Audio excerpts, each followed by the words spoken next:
میں قرآن پڑھ رہا تھا اور قرآن میرے ہاتھ میں تھا، اچانک میرے دل میں خیال آیا کہ میں اپنا موبائل کھول کر دیکھوں کہ مجھے کسی نے میسج تو نہیں بھیجا۔ پھر میں نے تلاوت سے کو روک دیا اور اپنا موبائل کھولا تاکہ دیکھ سکوں کہ اس میں کس نے مجھے میسج بھیجا ہے، لیکن ابھی تک قرآن میرے ہاتھ میں ہی تھا۔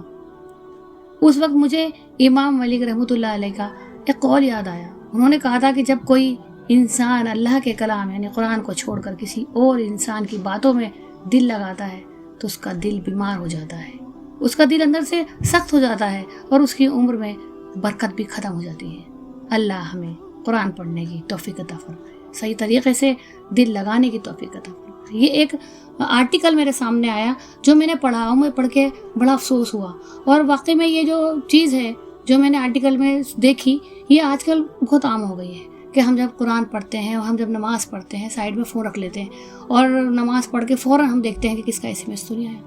جیسے فون بجتا ہے، کسی کا کال بھی آ رہا ہوتا ہے تو نماز فوراً فٹافٹ پڑھ کے اور ہم جو ہے نا فون کو اٹھا لیتے ہیں۔ کتنے افسوس کی بات ہے کہ آج فون کو ہم نے اپنے سر پہ مسلط کر لیا ہے اتنا زیادہ کہ نہ نماز کی طرف ہمارا رجوع ہے نہ قرآن کی طرف۔ کتنے افسوس کی بات ہے کہ قرآن ہاتھ میں ہے لیکن ہماری نظریں فون کی طرف ہے، کسی نے کچھ بھیجا تو نہیں۔ اللہ اگر قرآن ہاتھ میں ہے اور ہمیں اللہ کا اتنا بھی خوف نہیں کہ اگر قرآن ہم بند کر کے اسے دیکھ رہے ہیں، یہ نہیں سوچ رہے کہ قرآن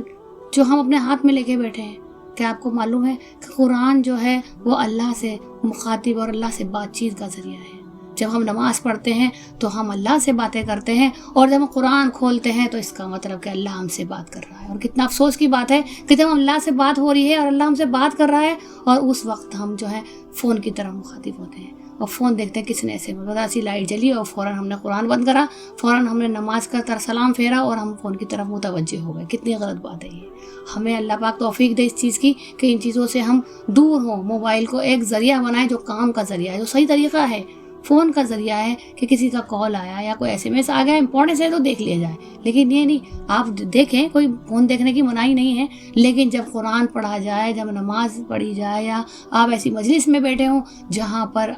دین کی باتیں ہو رہی ہوں، تعلیم ہو رہی ہو، اس وقت آپ فون کو بند کر دیں۔ اور اللہ پاک ہمیں اس طرح کی توفیق عطا فرمائے کہ ہم جو ہیں فون سے اپنے آپ کو خود سے دور کریں۔ فون کے اپنے اوپر مسلط مت کرو، فون کو اپنے اوپر حاوی مت کرو۔ آج کے دور میں انسان نے اپنے اوپر فون کو اتنا زیادہ حاوی کر رکھا ہے کہ اسے نظر نہیں آتا کہ ہم فون کو چلا رہے ہیں کہ فون ہمیں چلا رہا ہے۔ تو کوشش کیجئے کہ جب بھی ہم نماز پڑھیں اور قرآن پڑھیں تو فون کو سائلنٹ کر دیں اور سائیڈ میں رکھیں، پورے تلاوت قرآن اور پوری نماز سے فارغ ہو کے جب ہی فون کا استعمال کریں، اور اللہ پاک ہمیں نیک اعمال کی توفیق عطا فرمائے۔